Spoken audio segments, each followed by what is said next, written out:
Thanks. Yeah, so last time, after we'd finished constructing our black hole, we had a few little discussion about entropy and quantum field theory and quantum systems in general.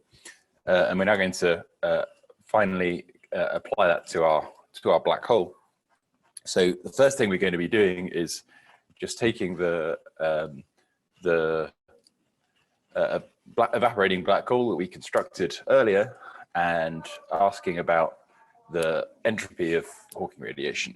So this is a question that's very straightforward to answer with the groundwork that we've laid. And I just mentioned this important point at the end, which is the only thing essentially we need to know to be able to compute entropies in our matter system in conformal field theory. So we're going to be computing an entropy of an interval in our reservoir, which is where our CFT lives. And the important thing is just what happens under Weyl transformations, is that if you know how to compute the entropy in one metric, then you can compute in some metric related by a Weyl transformation, and you pick up this, at each endpoint of your interval, you pick up this log of the rescaling, but otherwise nothing changes.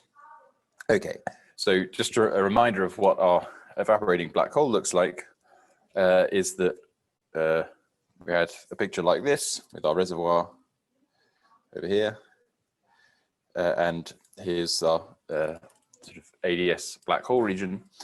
And importantly, we want to just remember what state of the fields we're in.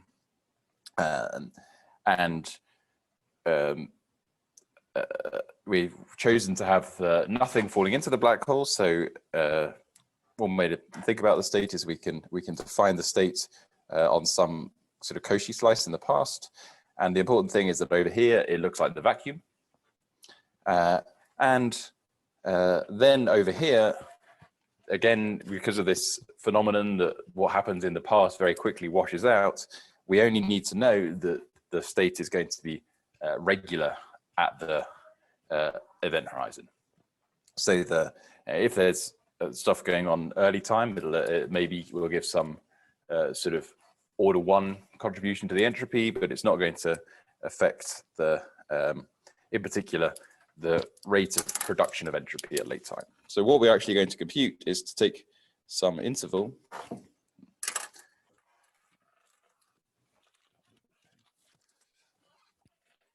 We're going to take an interval that looks something like this.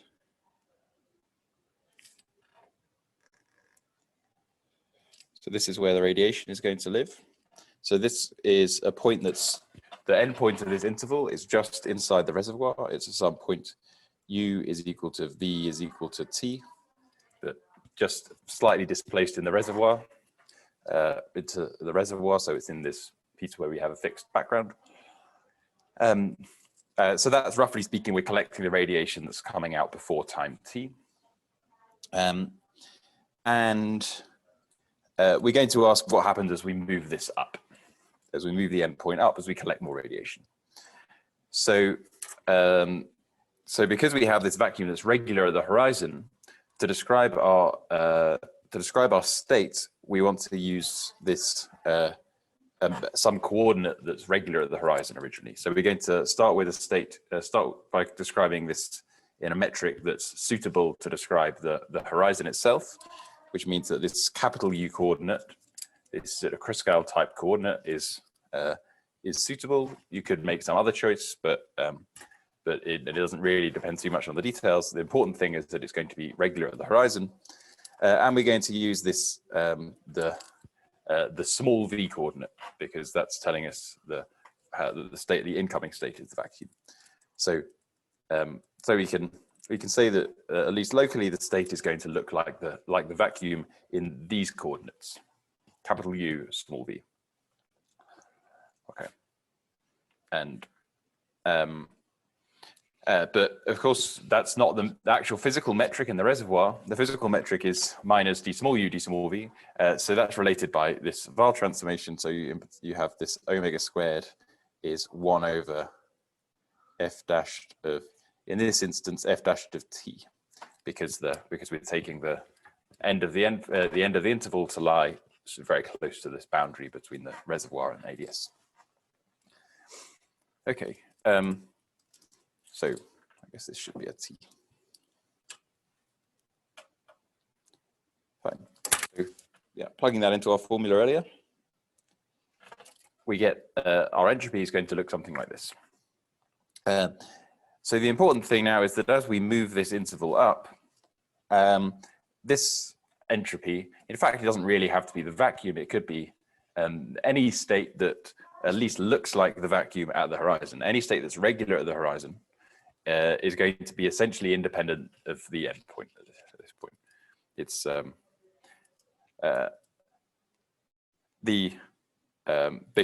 because this coordinate little u is approaching a constant in terms of the coordinate capital U. So it's not really making a difference to the state to where that interval is in terms of some light cone coordinate that's regular at the horizon. The only change is going to come from this Weyl factor. So the simplest thing to do here is just to differentiate with respect to that respect to time and just pick up what we get from the Weyl factor.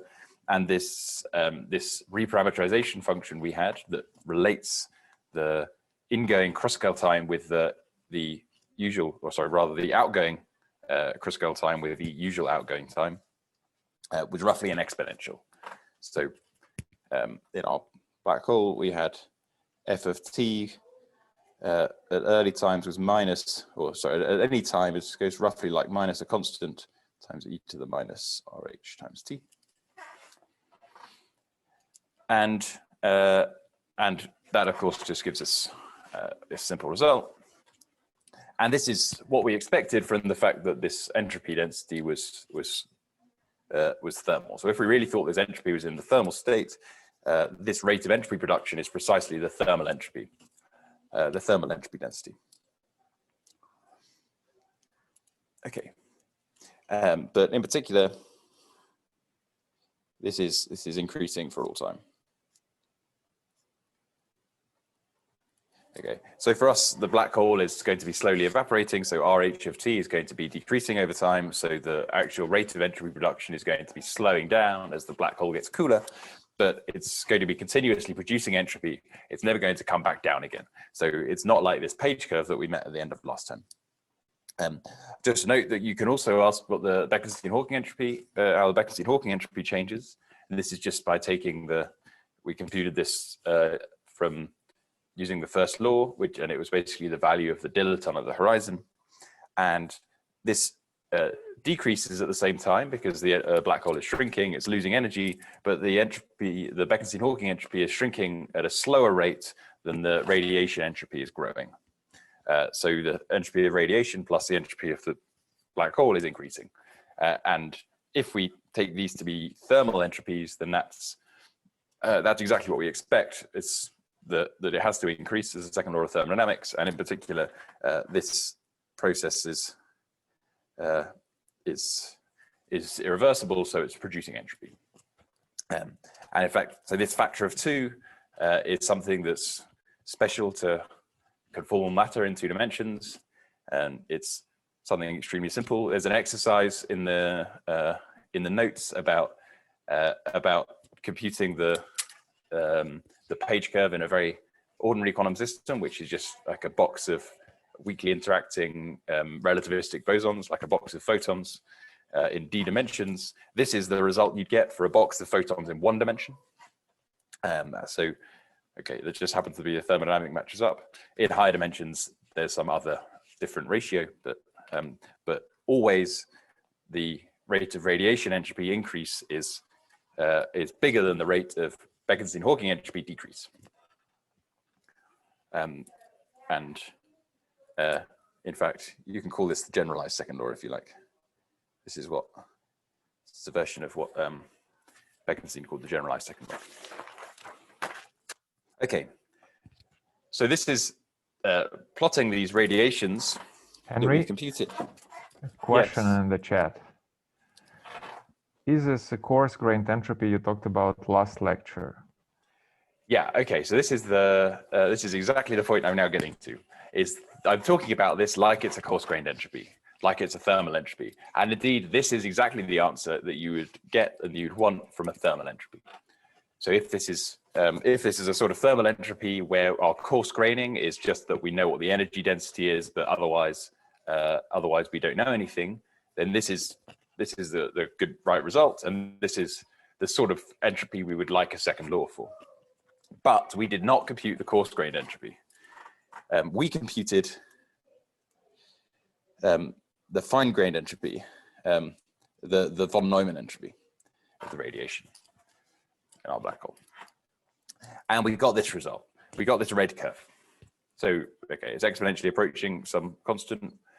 Again, I made a mistake on this plot. This Bekenstein-Hawking entropy should start off lower than it finishes, but okay.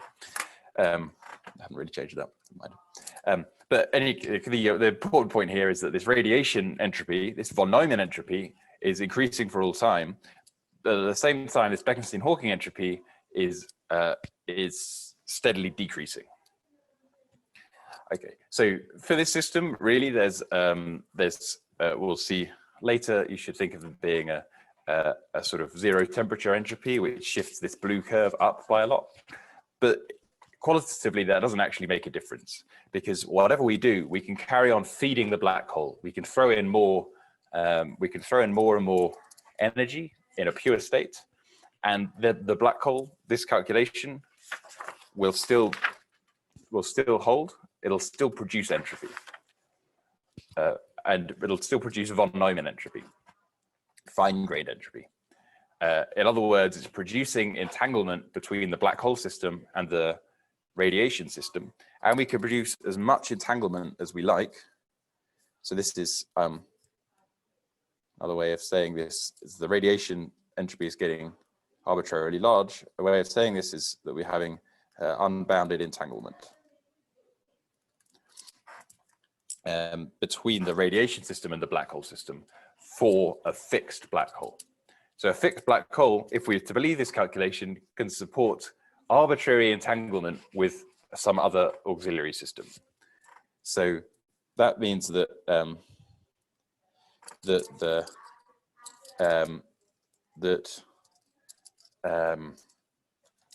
the only way this is possible, if we don't modify quantum mechanics, the black hole is an ordinary quantum system, it seems to be that the black hole has infinitely many internal states. And actually, that's what we get by just looking at this, at a picture like this, is that if we look at a black hole at this time t, and we take some spatial slice, we can, there's a slice on the inside of the black hole that we can take that has volume. The volume of this slice grows linearly with time, essentially.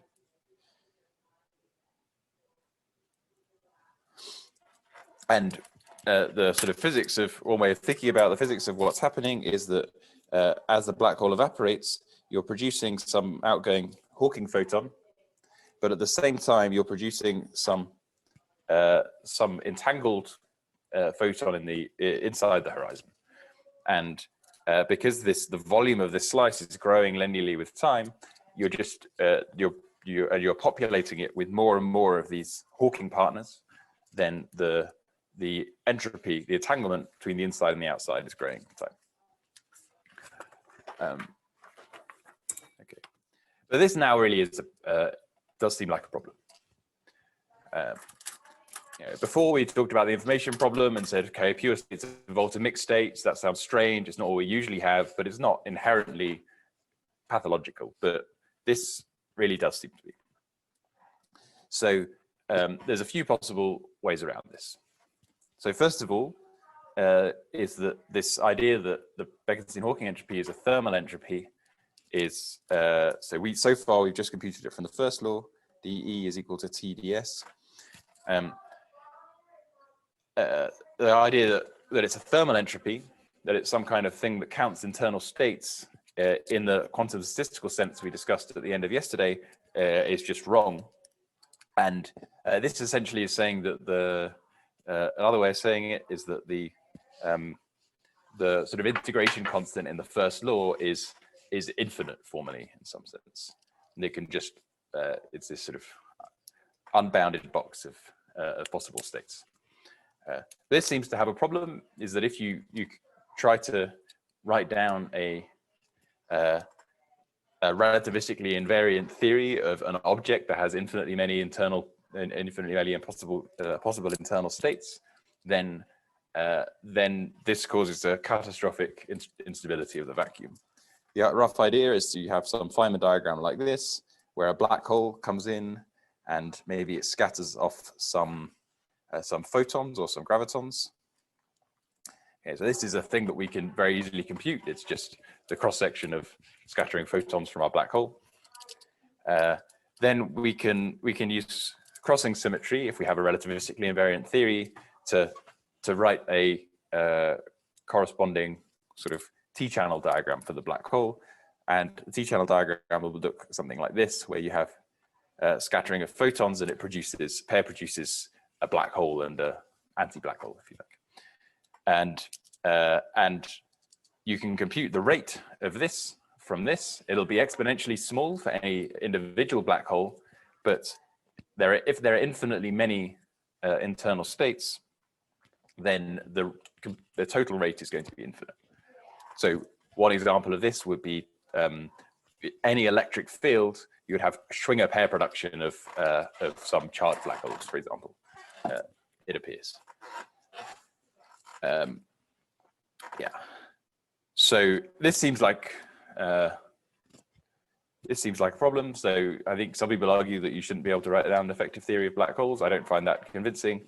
To me, this seems to be essentially incompatible with relativity and quantum mechanics. So there's another possibility here, which is that that we've missed something, that our calculation is wrong for some reason, or there's some kind of new physics that's kicking in. There's no obvious sign of new physics because our calculation looked perfectly reasonable and self-consistent, but this is certainly a possibility that we have to keep in mind. A third possibility that we'll get to at the end is that actually this calculation is completely correct, but we avoid this sort of problem because there are super selection sectors and they're sort of mediated by baby universes, and that's what we'll talk about at the end of today. Okay, so that is going to bring us on to the next part of the discussion, which is gravitational entropy. So we're going to, here we just sort of computed the state of radiation that was coming out of the black hole and just computed the entropy in this non-gravitational system. The next thing is going to be talking about entropy more generally in gravitational systems. So in particular, we're going to get an alternative derivation of this Bekenstein-Walking entropy. That's the first thing. Okay, any questions?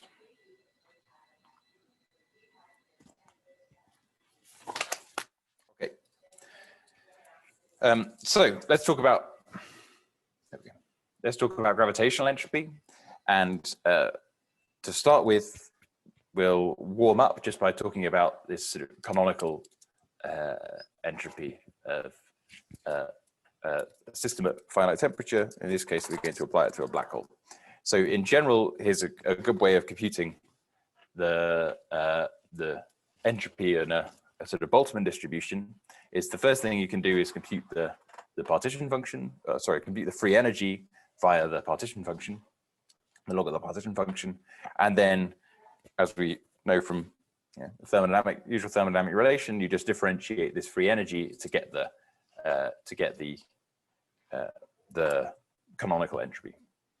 And the partition function is this this trace of e to the minus beta h. So this is like a Euclidean version of a time evolution operator. And because of the trace, this is like we're evolving for Euclidean time beta, and then we're identifying the start and the end via this trace. So the usual way we calculate this is with by doing some path integral, say, with periodic Euclidean time as the boundary conditions. So if we're going to use some kind of semi-classical approximation to this, like we're doing for our gravitational theory, this partition function is going to give us some kind of e to the minus an on-shell action, and I on shell is the action of whatever whatever our saddle point solution is, times some say one loop correction. So for the free energy, this gives us our action for once we take this log, we get the action per unit Euclidean time. So if our solution is actually time independent, you could think of this as being the like on-shell Lagrangian, because you're dividing out by the length of time, and then you just get the free energy that comes from the loop corrections that sit on top of it, which is okay. So in most theories now, at this point, this classical piece we would not expect it to contribute to the entropy. And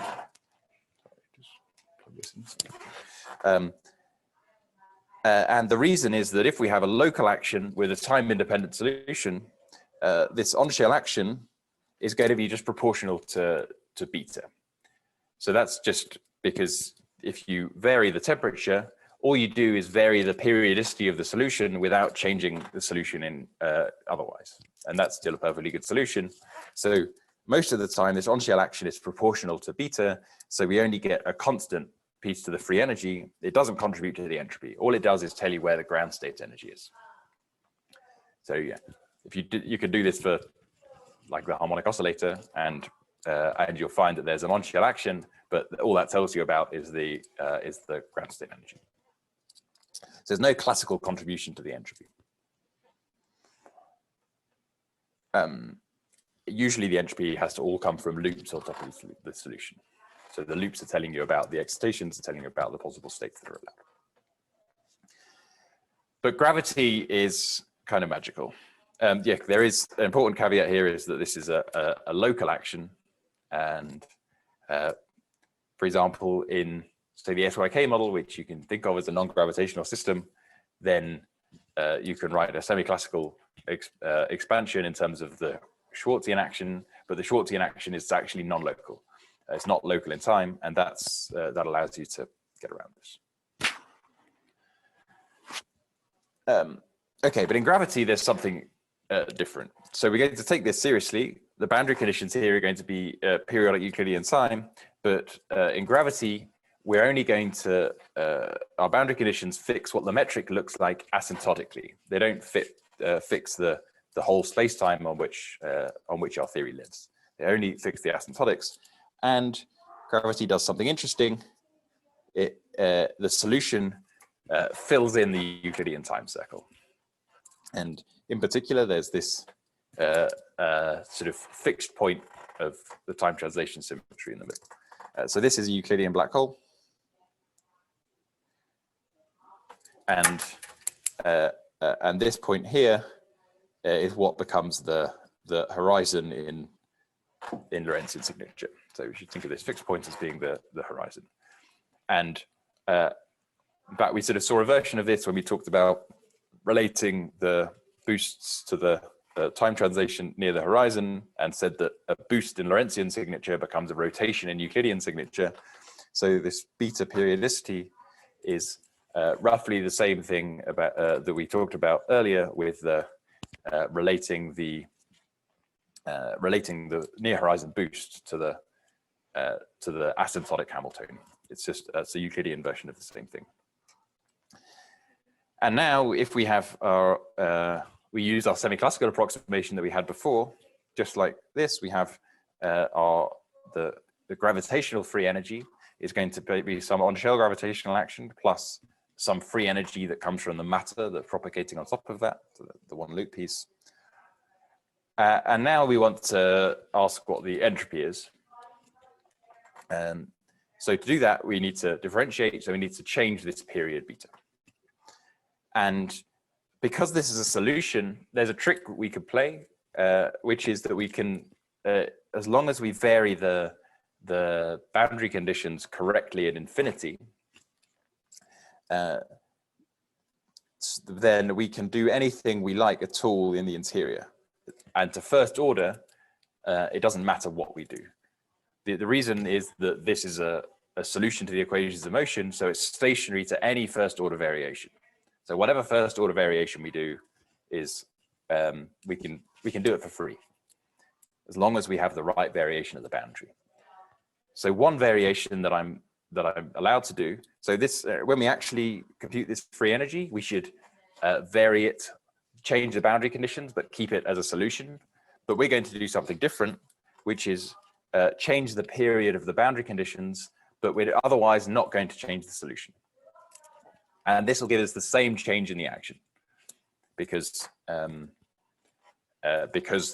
we started with a solution. And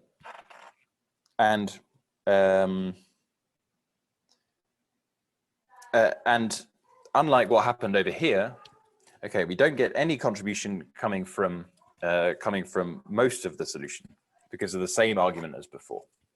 You have this action per Euclidean time. We're not changing the solution, we're only changing its period, which means that variation doesn't do anything. But something interesting happens at the tip here. So this here contributes to a variation of I on shell over beta. And we're not going to sort of go through the details of this in any particular theory at the moment. We're just going to note this important point that that we get this contribution completely from the tip of the cone. So the reason in the end, this tells us that that this Bekenstein-Hawking entropy, which is just what you get by considering only the classical piece, it only depends on the local geometry of the event horizon. And this result is totally universal for any Diffie-Morton invariant theory of gravity. This is, we saw this for Einstein gravity.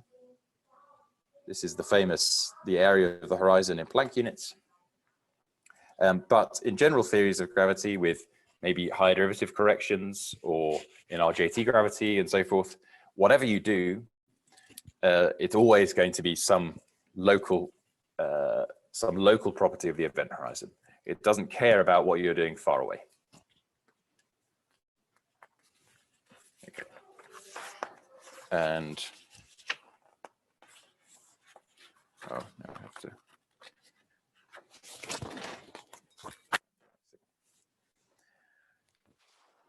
Okay, so the next piece to include now is this, just to add in this quantum correction, and what do we want to say here? Yeah, so the quantum correction here just comes from, we've defined the matter theory living on this Cauchy slice, or it's a partial Cauchy slice sigma in the Lorentzian piece. It's the exterior of the horizon. So sigma, you should think of is the exterior of the event horizon in this static black hole, and this time evolution is periodic with period beta. And the Hamiltonian that sort of rotates us around here. So this sort of loop correction coming from the matter is just giving us the entropy of the matter that lives on this Cauchy slice. So adding both these terms together, we get this combination where it's whatever our local function of the horizon is. So in Einstein gravity, it's the area in Planck units, and then this loop correction from whatever matter lives on sigma.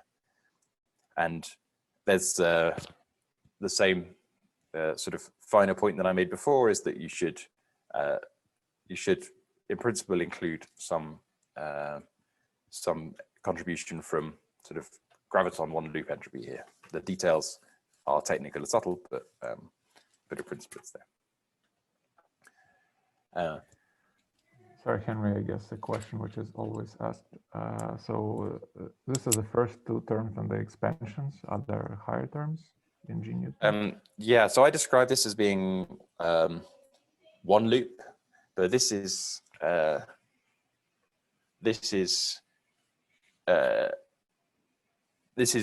going to be actually sort of correct at all loops. If yeah, so it's again, so if we treat this first of all in the semi-classical approximation, where you treat the matter fully quantum mechanically, in principle you do the full matter path integral, then this S matter, I wrote it down as one loop earlier, but this is really going to be all loop. So, for example, earlier we've been calculating everything in 2D for some potentially strongly interacting CFT, and it's summing up all the loop corrections, and we've really included all of those. In practice, whether you how you do that for the gravitational piece is a technical problem, but in principle, this is absolutely going to be true to all orders in perturbation theory, to all orders in to all loop orders. Has a question in the chat, and we'll talk just in a moment a little bit more about the renormalization. So is S matter the contribution of the black hole entropy of its ground state that's asked in the chat? So yeah, well, this is, let's check the question. So the S matter is the von Neumann entropy of whatever the state of matter is living on this slice sigma. So yeah, you could think of it as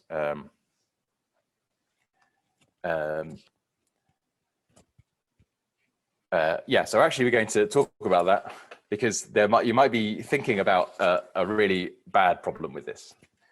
This matter entropy, perhaps this is what you had in mind, in which case you're asking exactly the right question. This matter entropy is actually divergent because we're asking about the von Neumann entropy of quantum fields on some subsystem that has a boundary, and the state is perfectly regular at the boundary. So it's going to be divergent, and it's going to depend on the cutoff. It's going to depend on how we've regulated the theory and our renormalization. Well, it's going to depend on our regulator.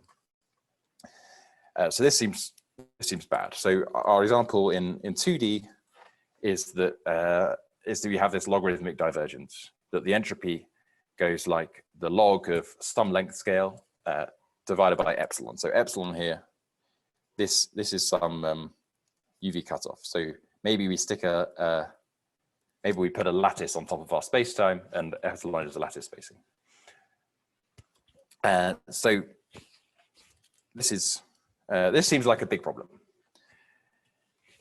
But to resolve this, it turns out that actually the area piece is also divergent in an appropriate sense, which is that when we wrote down our gravitational action, if there's quantum matter in place, then we also need to add some counter terms in the usual way to if we're defining the coupling constants of the theory in the infrared at low energies, then in the high energy action, we need to add some counter terms in the usual way. So, for example, in 2 dimensions, if we just compute the effective action of, so what I've written down is a calculation, for example, of a massive free scalar. So you can do this with in some regularization, in some heat kernel regularization, the details will be in the notes, but don't really matter.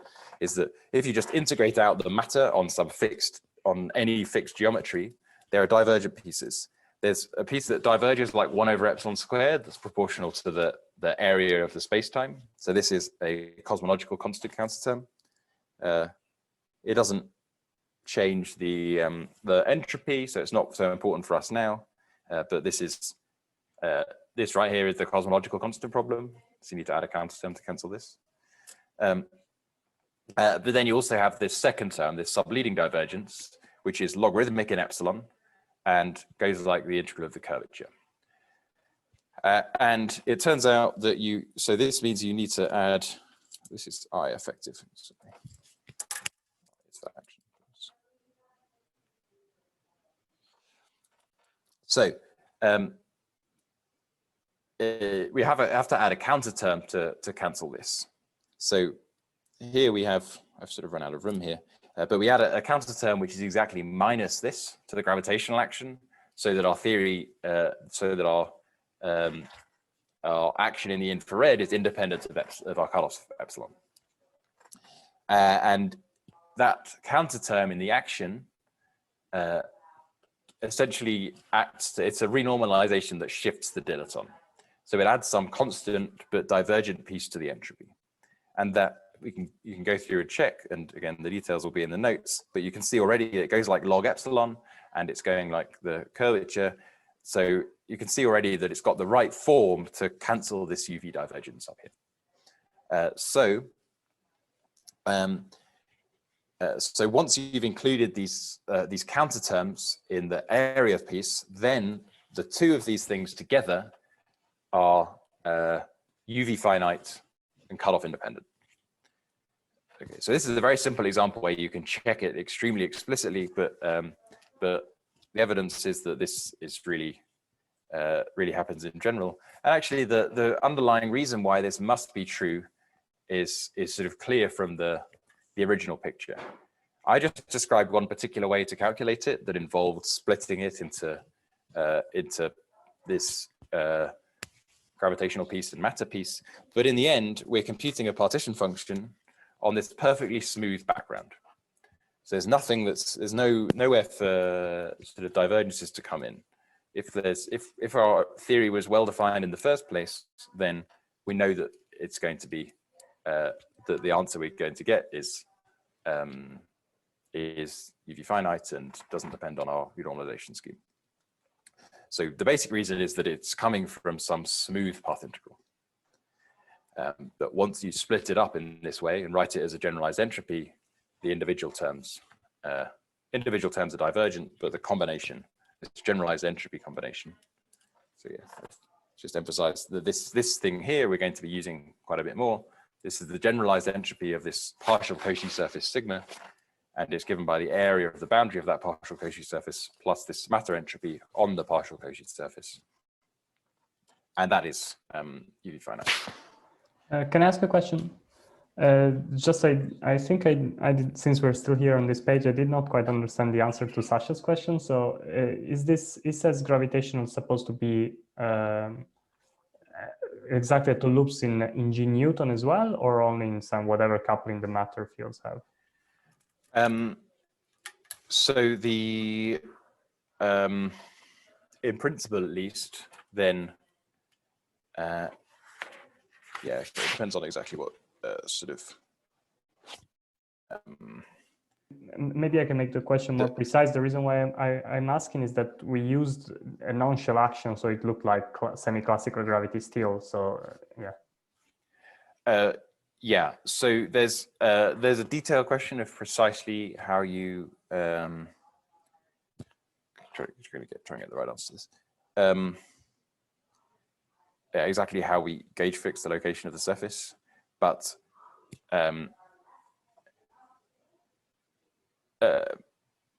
yeah, in principle, this includes if you want to include loops of the graviton, then in principle the graviton loops do give you a contribution here, but you then need to add extra counter terms in here to cancel them as well. So okay. So yeah, one way of again in these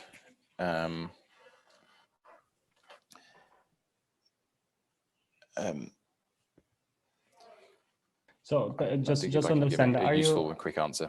Are you saying that are you just saying that we can treat, say, the gravitons as a piece of the matter, like we split the Lagrangian in some way, and you're swapping a graviton in the other piece? Is that? That's the basic idea. Yeah, maybe maybe this is just the general comment to make, is that you want to split the metric up into some kind of background metric that's which is sort of, you can think of this as some very long distance, slowly varying piece of the metric that's determining the solution on large scales, and then some fluctuations.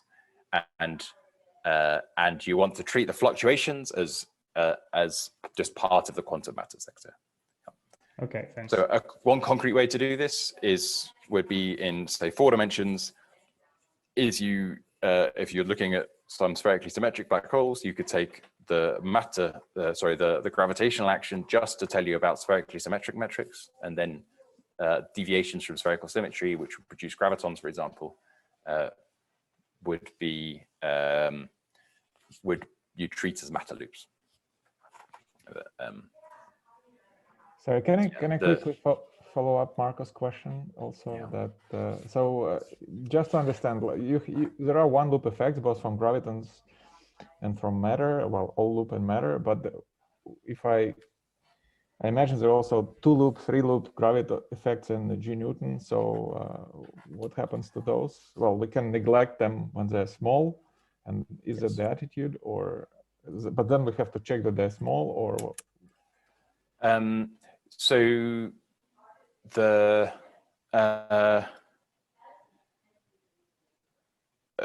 so beyond 1 loop, then they should be small. But it's the details of actually how you treat higher loops is something that I'm not expert in. I'm not sure it's a problem that is solved in general to actually calculate things in practice, because you have to do this gauge fixing to sort of split from the background metric plus the perturbations on top. But yeah, the attitude that we'll take is that subtlety is effectively not there at 1 loop, and 1 loop is the only piece that's going to stay finite in the in the d-pile.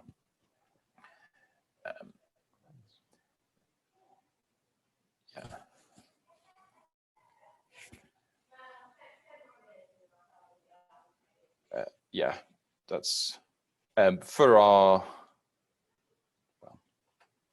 I'm not sure I want to say too much more. There's probably deep weeds to get into that they're.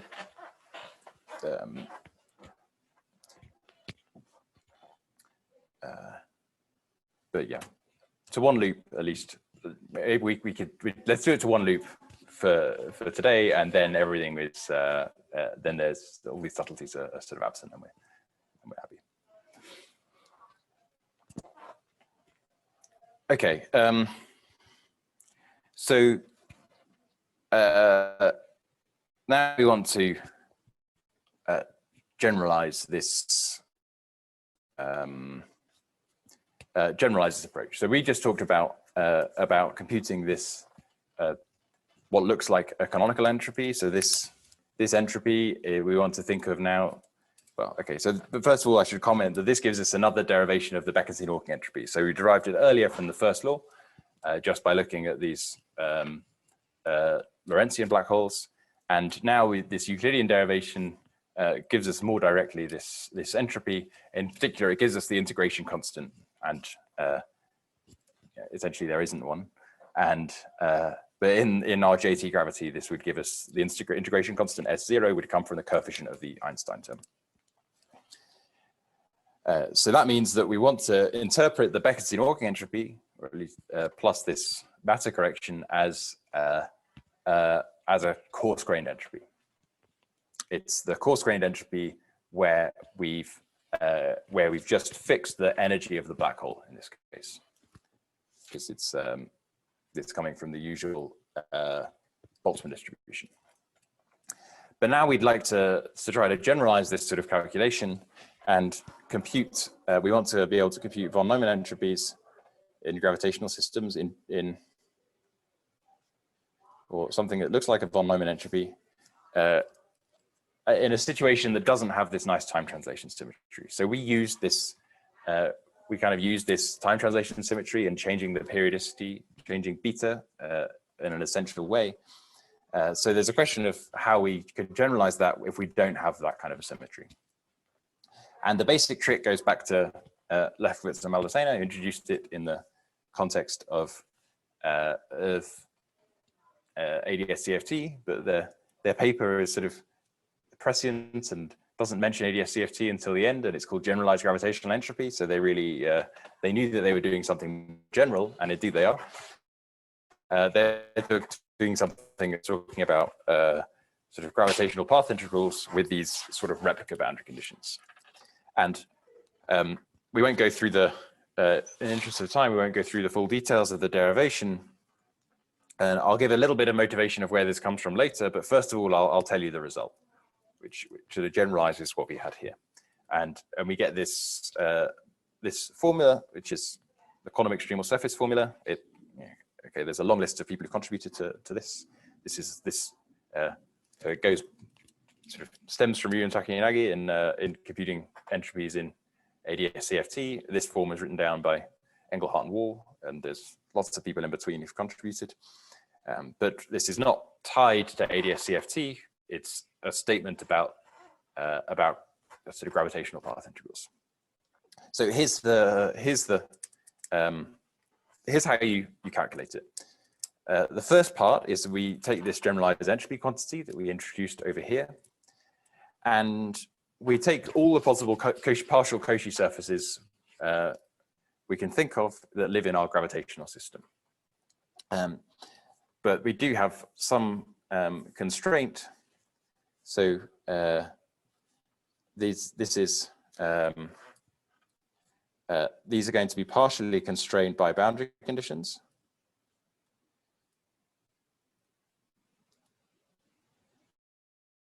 But partially they're going to be free. So we'll see this in a couple of examples.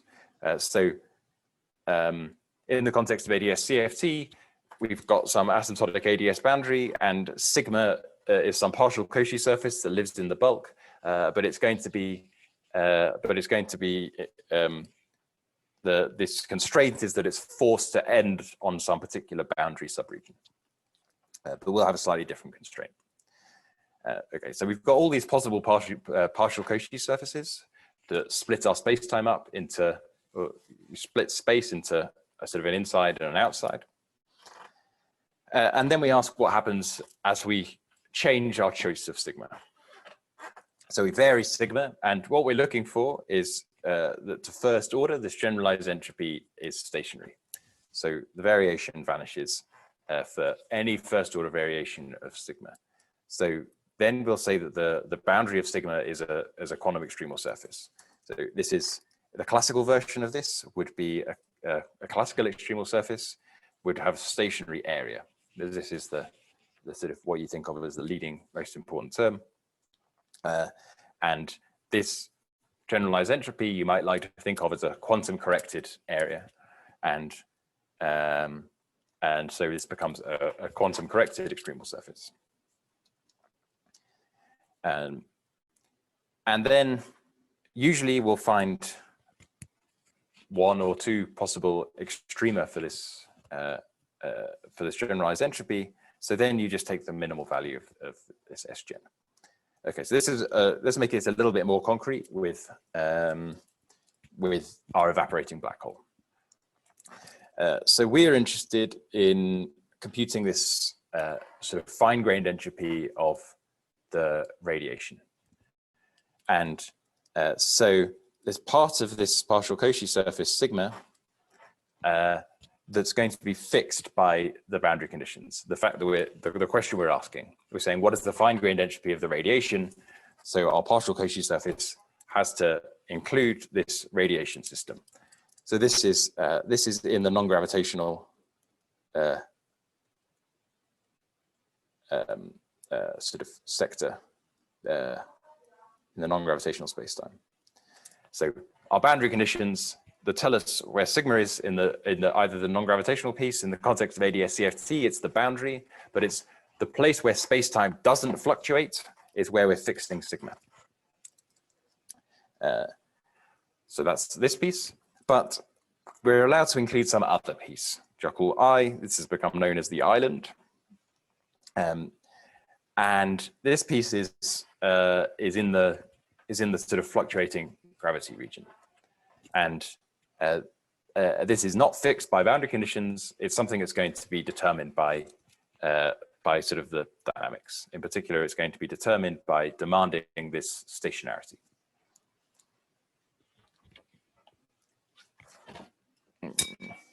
Okay, so any questions about the rule? We'll give a little bit of a motivation of where this comes from. Okay, the basic argument is extremely similar to this, but we won't go through all the details, but give a little bit of motivation. Any questions about it? Because the next thing we're going to do is use this formula for the evaporating black hole and look for this island. So, and the edge of this island, this here is the quantum extremal surface, just to get the terminology. Okay. So what we want to do now is look for a quantum extremal surface in this evaporating black hole to see if we've sort of missed something in our earlier calculation. So the first possibility is that this island is empty. So this partial Cauchy surface, in other words, sigma, is just equal to this radiation system and doesn't include any extra piece. So this is a perfectly allowed possibility, and it's guaranteed to be stationary to all variations because there's not a lot of variations I can do to the empty set, if you like. So this is a very simple possibility. It gives us precisely our previous result because in that case, this generalized entropy, there's no area term because it's not in the sort of fluctuating gravity region. There's only this matter term, and that's precisely what we calculated before, the matter von Neumann entropy in the radiation system. So now we can ask whether there might be a non-trivial quantum extremal surface. And at first, we might be very pessimistic because we look at this generalized entropy, it's got something that's large. So in our context, it was 2 pi times the dilaton, and the dilaton was large. So this looks like, and then this looks like a small correction. And in particular, this area term, it doesn't have any extrema in an evaporating black hole. Or if you form a black hole collapse, then there is just no, there's no surface where the area is classically extremal. And if you think of the matter entropy as being a sort of small correction on top of that, then it looks like we have a problem, that we're not going to get something. But that turns out to be too pessimistic. And so for us, let's do it in explicitly in our system we were interested in. This area term is given by, okay, there's got this 0 temperature entropy plus the dilaton, and then our CFT matter. So we're going to be computing this generalized entropy on a surface that looks like this. So the same thing for the radiation before, it has this endpoint at some u equals v equals t. So we're collecting the radiation before time t.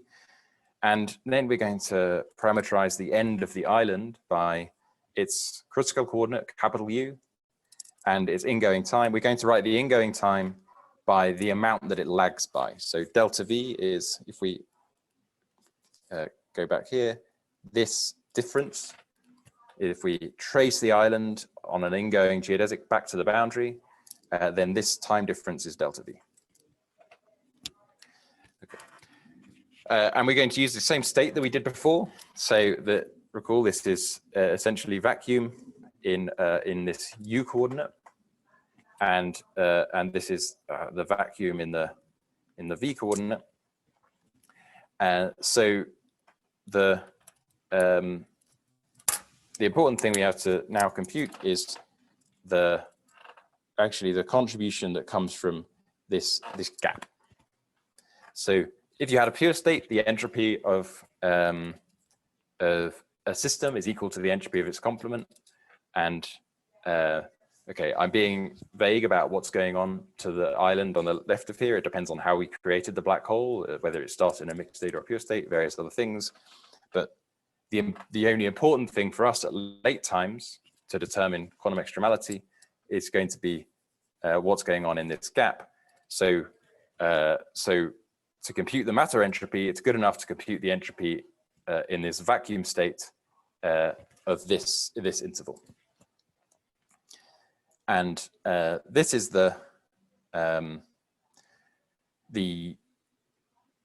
just writing down the formula. We have, first of all, the matter action in the original, in the sort of, this is the entropy in this metric that's d capital U d little v. So this is a generalization of in fact, we saw this formula last time.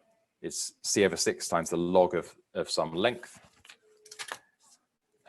This is a proper length of this interval. It's in this metric, big U little v. So you can think of it as capturing the ingoing entropy, and this first term is capturing the outgoing entropy. So capital F of t is the critical coordinate of our boundary point. Okay, and then there's this Weyl term, which is very important. Again, we're not going to go through the gory details, but it's actually relatively straightforward with everything we've done so far. So the first thing we'll comment on is what happens is we vary this the edge of this island in the outgoing direction, and we're looking for the generalized entropy to be stationary. So first of all, we'll vary this dilaton piece, and the variation of the dilaton piece is it's because the dilaton is essentially equal to r. We had phi equals gamma r. This is just the equation for an outgoing geodesic. So this is just, you read off from the metric in ingoing coordinates. And of course, this is 0 at the apparent horizon, and it's positive outside the horizon, it's negative inside the horizon. But in particular, it's small near the horizon. So using our logic before, we would expect to find a stationary point for the generalized entropy where R is RH plus a small correction. And it's now very straightforward also to compute this, how the CFT entropy changes as we move this point. It comes from one of these Weyl factors, and it's very similar to the result we had before. What do we want to say about it? Yeah, so one way of thinking about this is that we had where this result comes from. I don't want to make our diagram too messy, but is that as we move this island forwards in time, we're varying it in this direction. We're capturing less and less of the infalling matter state. And the infalling matter state had this negative energy. So it's like, you can think of it as being, the entropy of that negative energy stuff is like minus a thermal entropy. This is only a heuristic. You can really check with the calculations. Okay, let's not dig too much into the details, but ultimately, this is the answer you get if you extremize with respect to V. You find that that this is stationary with respect to the outgoing direction on some surface that lies just behind the event horizon. So we can call this this surface a quantum apparent horizon. So remember, we introduced horizons earlier. We had a classical apparent horizon, which was where the area or the dilaton was stationary to outgoing direction, which is at r equals RH. We also had the event horizon, where light doesn't escape to infinity anymore, which was we determined was slightly inside the apparent horizon, and this generalized entropy is stationary at the quantum apparent horizon, which is slightly further inside again. So the picture looks, Venro's diagram will look something like this. You have this ordering between an apparent horizon, an event horizon, and a quantum apparent horizon, and or a quantum marginally trapped surface, if you like. And I'll just note that this factor of 2 here between that relates the location of the quantum apparent horizon to the other two. That factor of 2 is precisely the same factor of 2 that we found in the thermal entropy production earlier. It turns out that you can show that the ratio of thermal entropy production, so this fact that this is twice the size of this, is precisely related to the geometry of this quantum apparent horizon. And in particular, quantum apparent horizon is behind the event horizon. This is a consequence of this generalized second law that that thermal entropy, where here thermal entropy includes the Bekenstein-Hawking entropy, increases. And okay, and this we'll see. This is important sort of constraint, but I want to get onto wormholes, so let's not belabor it too much.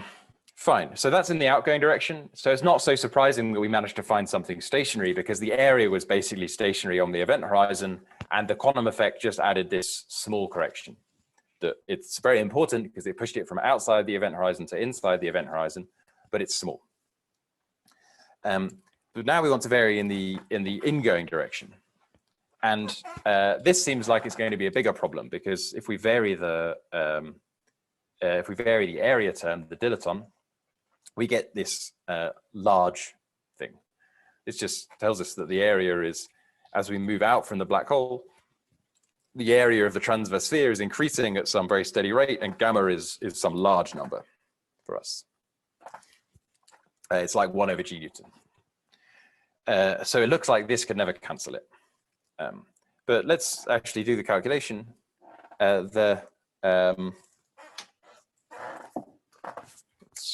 Might just draw a picture one more time. Is that we had our path, we had the endpoint of our interval here, and then our event horizon was somewhere here, and our island was somewhere here. So this is the important part of the picture. And what's happening is that we can trace this, trace the endpoint of the island back in time, and ask about the separation between the edge of our island and the path light cone of the boundary of the radiation. So this path light cone of the boundary of the radiation has this form, and this exponential over here, e to the minus RH times delta V, means that it's getting exponentially close to the event horizon as you go into the past. And this is this same phenomenon we saw right at the beginning, which is that geodesics diverge exponentially near the horizon. This is playing a super important role. And now the entropy, the variation of this entropy, the entropy in short distances in CFT is logarithmic. So differentiating it, we get 1 over this distance.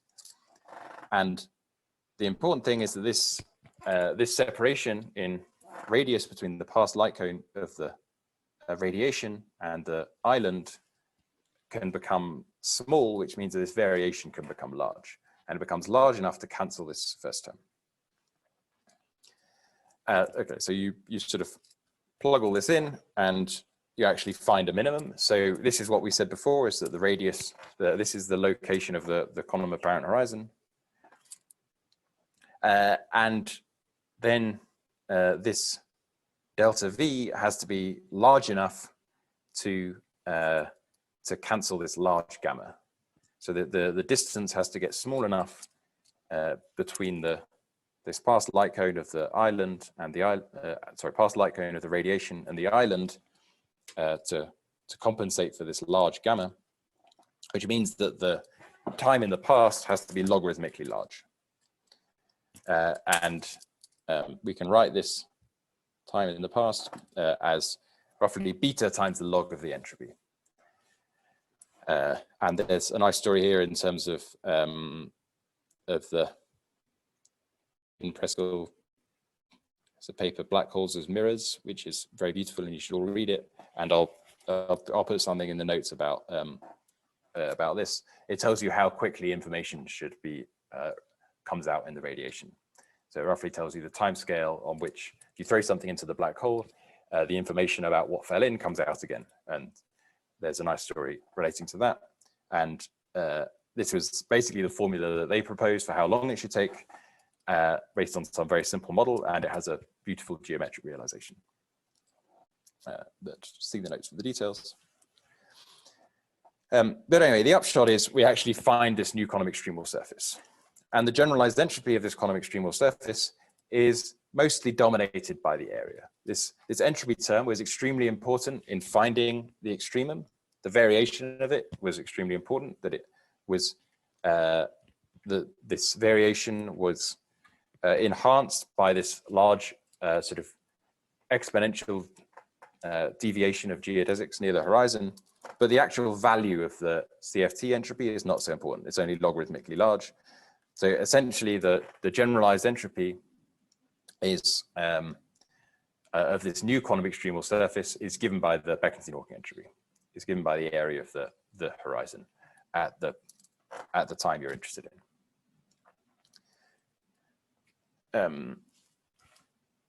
Okay, so plugging this into our quantum extremal surface formula, we have these two possible quantum extremal surfaces. There's the empty trivial one without an island, and then there's this new one that has an island.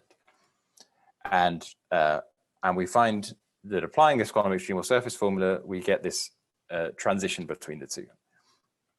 And this is precisely the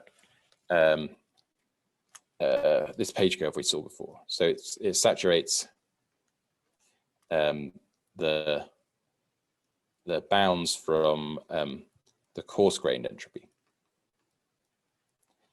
So it really lends some credence to the idea that, first of all, this gravitational entropy is computing some kind of fine-grained entropy. It's consistent with what we expect.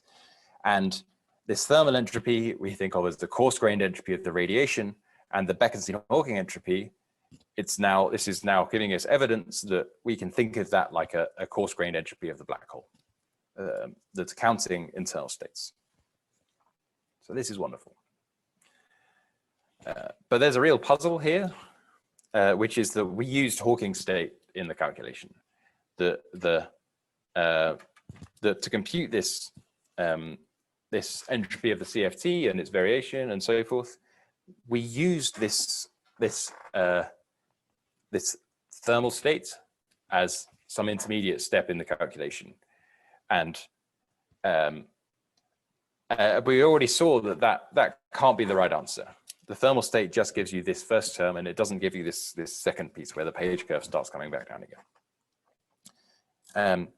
And relatedly, when we did this calculation, it's telling us something. Well, okay, we'll say exactly what the calculation was in a second. It's telling us something about entropies, but it's not giving us any way of modifying the actual state of the radiation.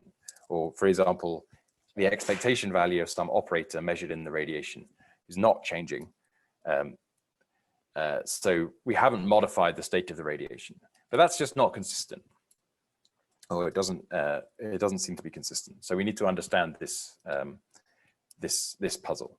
If we want to recover the page curve, then we need to modify the radiation. We found a page curve, but we haven't found a modification to the radiation. So it's a nice name for this, which is called the state paradox, that was introduced by, I think, Busso and Tomasevich. But okay, this seems like a problem.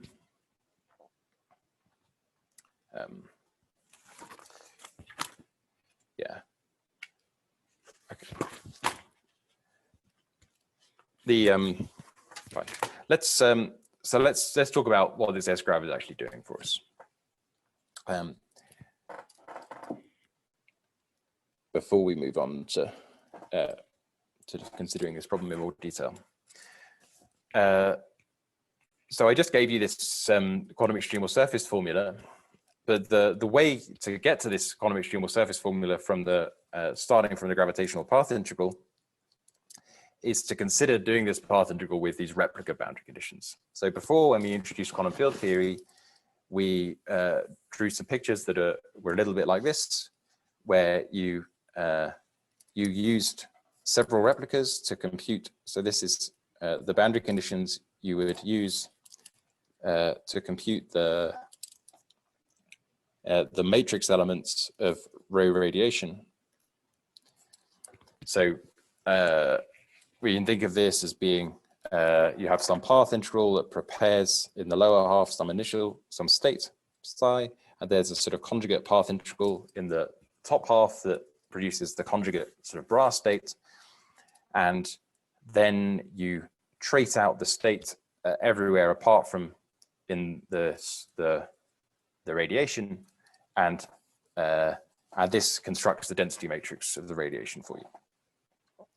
And then we construct a second copy of that state, and once we've constructed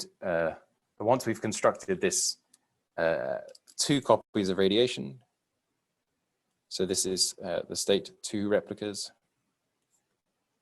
of the radiation, then we apply this swap operator. So this swap is the thing that's identifying the 2 sets of radiation with this non-trivial identification, identifying pink with pink and blue with blue. But the important thing that we're doing is we do not fix the gravitational geometry.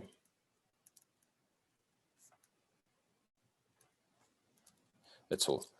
So so we're defining to define our gravitational entropy, our starting point is these replica boundary conditions where I identify the radiation in the non-gravitational part of the system in some specified way, but I don't demand anything of what's going on in the gravitational system. I let that be determined dynamically. So that's basically the definition of this gravitational entropy. So in ADS-CFT, these boundary conditions,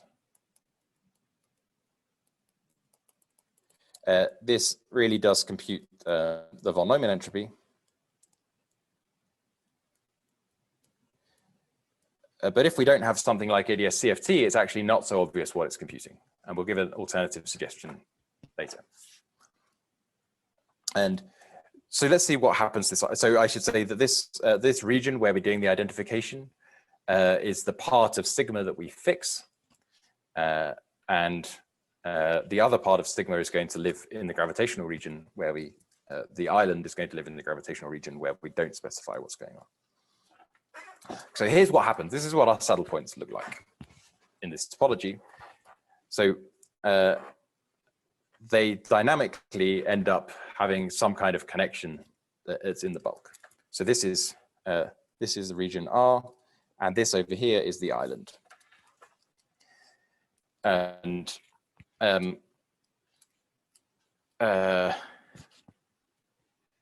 yeah, so this kind of a geometry is what's called a replica wormhole. And the reason it's called a replica wormhole is, okay, first of all, we have 2 replicas. These guys have disconnected boundaries. So there's 2 boundaries that are totally separate. Okay, the actual boundary conditions are identified in some way by the fact that you're doing this identification in the CFT. So there's some sum over boundary conditions that correlates these. But just geometrically, we have a pair of disconnected asymptotic boundaries. But despite the fact that our boundaries are disconnected, the gravitational sort of bulk geometry is actually connected. So I could go in here, and because of this identification, I'd come out over here, and I could travel between the boundaries in the bulk. So that's why it's called a wormhole. It's an example of space-time wormholes, which we'll talk about for the last 40 minutes. Okay, so this is what the wormhole is. Okay, so these wormholes were talked about a bit in the late 80s and early 90s, and there's some sort of interesting and confusing physics associated with them. So we're going to sort of change tacks completely now for a little bit and just talk about space-time wormholes in general.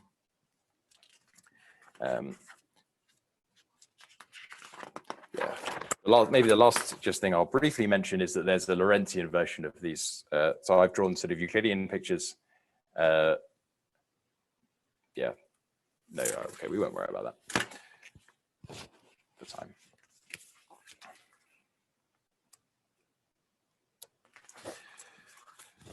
Okay.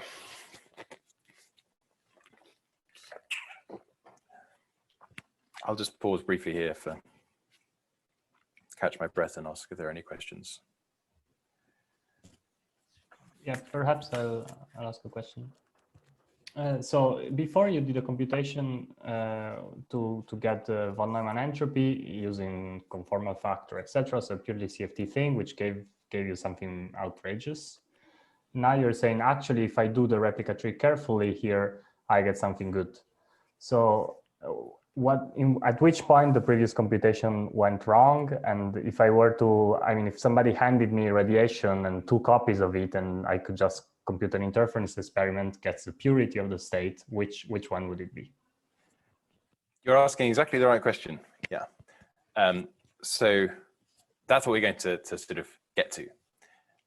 It actually seems like we've done two sort of somewhat reasonable calculations, and we've got different answers. So this is another version of this sort of problem here, is that there's what seems like a perfectly sensible way to compute the von Neumann entropy is you first of all work out what the state is, and then you take trace rho log rho. So in other words, you can do these single replica calculations, things that don't involve wormholes between replicas, and you get our previous result. And yet, there's this other prescription that also seems somewhat reasonable that gives a different result. Yeah, I just want to emphasize I'm just going to emphasize what the rules are. We're going to try to interpret it at the end, but the rules for this second calculation are that you take boundary conditions that involve 2 replicas with von Neumann entropy, this maybe I'm emphasizing this fact that it looks like an expectation value of a swap operator, but we don't fix what we're doing in the gravitational system. That's the rule. We'll interpret it later. Can I just ask for a clarification, Harry? I think this is what you mean, but let me just make sure I understand properly. So I think we're saying if I take n replicas, and I do this calculation, keeping the gravitational part fluctuating, and then I carefully take the n going to one limit to go to von Neumann, I can derive the quantum extremal curve rule you gave before. Is that the statement you're making? Yeah, sorry, I decided to, I had that in some previous version, but got it for time. Yeah, the basic idea is exactly that. You take an n replica version of the calculation. The n replica version of the calculation, you consider geometries that look like this. You understand what the sort of on-shell action and matter fluctuations look like on these geometries. And then the answer you get, you can continue to be a function of n. And then you take n goes to 1. But it arrives from, you start with calculations with some integer number of replicas, and then you use that to infer something about a von Neumann entropy. And this can be done in full generality. You don't have to like specify the matter content or something. You can derive this quantum spectral, this generalized quantum entropy that you spoke about like this in general. Yeah. So I mean, the basic idea is that you compute the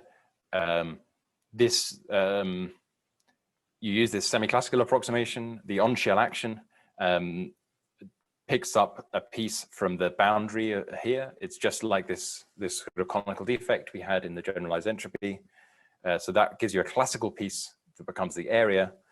And the quantum effective action on a surface like this produces precisely a Rényi entropy. So it's sort of not surprising that the quantum piece gives you this matter entropy piece. So at that sort of high level, the sort of slightly abstract level of just writing down the gravitational action plus quantum effective action, and then it's in complete generality.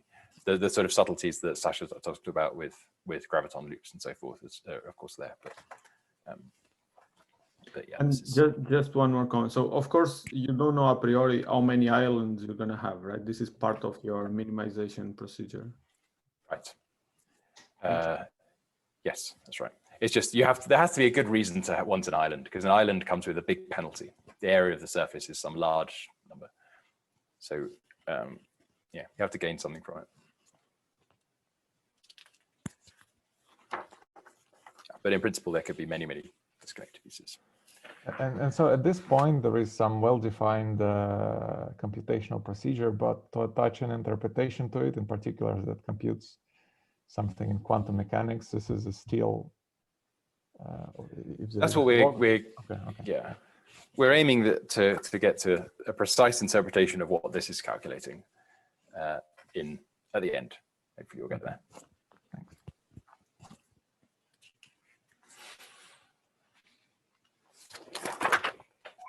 Sorry, Henry, can I ask a question? Yes. Could you comment a little bit on the generality of this computation with respect to the initial state of the black hole, in the sense that the states which are formed by gravitational collapse form a very small subset of the typical black hole microstates counted by the Bekenstein-Hawking entropy. So do you think that this a similar computation using semi-classical methods could be used for typical states? Yeah, so really in this calculation, in fact, I've been deliberately vague the whole time about what's going on in the left of the diagram, which is the distant past. And finding this island is something that has depended really only on these late time properties of what the geometry and the matter state look like if you have a smooth horizon at late times. Okay, so it's essential that we've made this assumption that the horizon looks smooth at late times.